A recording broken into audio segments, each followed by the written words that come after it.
everyone, welcome to another Linfield Coaches CatChat. Joe Stuart here with head women's soccer coach Steve Simmons just a few days before the start of the 2024 fall season. Coach, how you doing today? Good. It's been a while, hasn't it? It has been a little while, but you guys, had a strong spring last year and been rolling through all the training camp and exhibitions these last couple of weeks. How are things going? How are the vibes around the team, and what do you like so far this early fall? I think the vibe is pretty positive, honestly. Like with any new team, you'll lose some players that you'll miss, and then you'll gain some players that will need a bit of time to transition into what we're trying to do. But to be fair, I try to get through preseason with, all right, are we coming together and are we minimizing injuries? And knock on wood, so far so good. Yeah, that's what we like to hear. Staying healthy and good camaraderie with the group. 2023 was a little bit of an up and down season for you guys. Some really high highs there, some great moments, also some tougher stretches of the year. Eventually finishing fifth in the table, like I mentioned. This year you bring back 9 seniors, 8 juniors as well. That upperclassmen group led by grad senior Riley Omanaka, the captain, returning for the 5th year. But what do you just kind of envision for this program, for this group, as you go into 2024 and once again what's always a pretty tough, competitive Northwest Conference slate? Well, Joe, I think you nailed it. I think what we want to do is take some of the highs out of the highs and some of the lows out of the lows. When you look at this tough league, and I believe, again, I look at the cadre of coaches, they're pretty good, and a lot of experience coming into it. So you're really not going to catch anybody off guard. So whoever ends up winning the league or does well is going to be well deserved. But for us, I think being able to be more in the performance zone.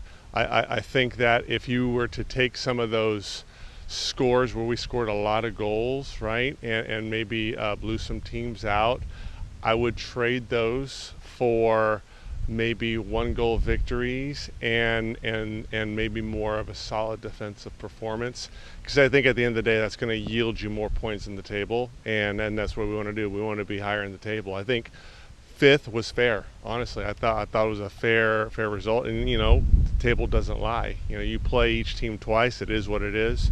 But I think if we can just more steady and turn some of those matches where we conceded goals, I think we're going to climb the table like we want to. But yet again, everybody's trying to do the same thing. Yeah, I mean, goals, they were a strong part of this team, the attack, when you think about finishing 3rd in the conference in goals for this year. Yeah. But as we mentioned, a lot of them coming in bunches. Yeah. You have some scoring to make up with Anna Daisy graduating early, but of course Riley Omanaka coming back, Jenna Stanley, Jocelyn Jacobs, all contributors on the attack there. What do you want to see execution-wise that leads to a little bit more match-to-match consistency on the attack?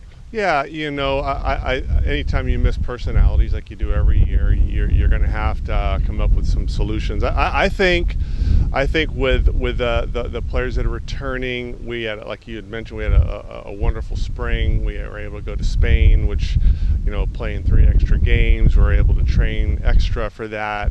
I think those things will come into play, and with the returners, having such a good off season, it also helps for the new players in their transitioning to their roles, because they're able to kind of feed off of the returners, and so their learning curve, cross fingers, is going to be shorter. And so far, early on I've seen that, but again, I'll take 1-goal wins, right, and less goals against. And with that, of course, the defense, you return a pretty solid group there, led by the veterans and Sidra Griffin and Cami Acheverry. You also add in the grad transfer from Wyoming, Ray Gherking, an exciting addition there. And, of course, we mentioned Jenna on the attack, but, a defender who picked up her first all-conference nod last season. What do you like from that group, again, to just minimize some of the damage and establish a little bit more consistency? Yeah, I think you nailed it with the returning players kind of being more in the back, right?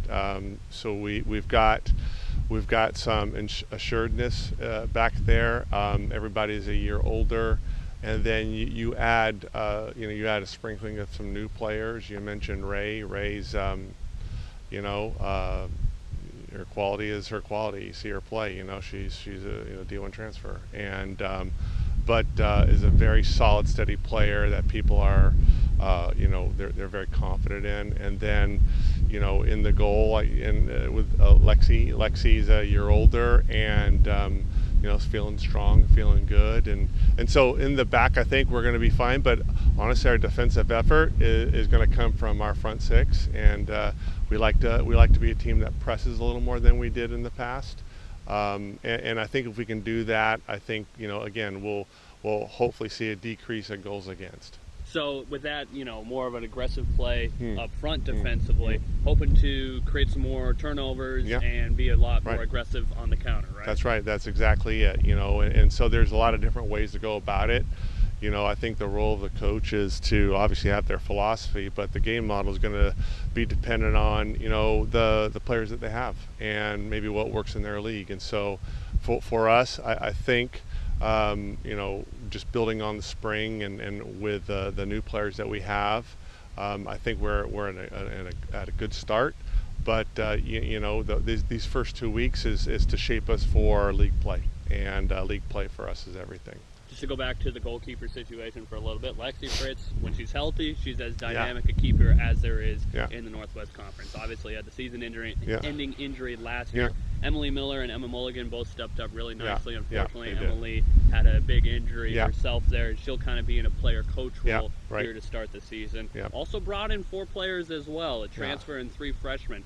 So what do you guys, goalkeeper coach Maddie Reimer, a lot to work with there. What do you guys kind of, just where's the thinking right now with between the posts? Obviously, seems like Lexi's the number one again, but what do you like about that group? It's a great group. It's a strong group. They really have come together. Coach Maddie is pretty excited about the keeping core. Obviously, a big loss with Millie and her injury, but she always adds value to it, no matter what she does, and so.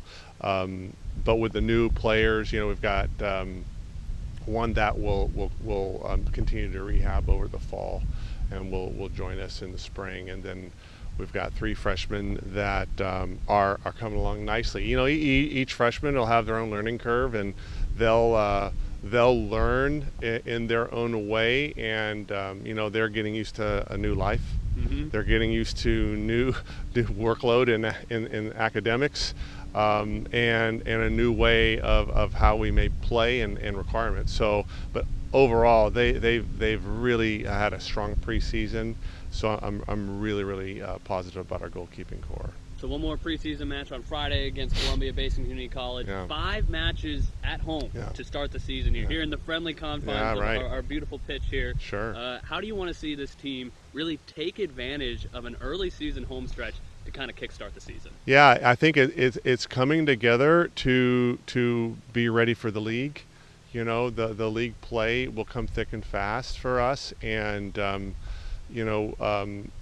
and again to climb the table, right? We want to be able to climb the table. So all those things we've just talked about with being aggressive, being able to increase our goal difference. Those are all going to come into play, and being able to onboard the new players so that when called upon, they feel confident on the field, they know their roles, and they'll be able to hit the ground running.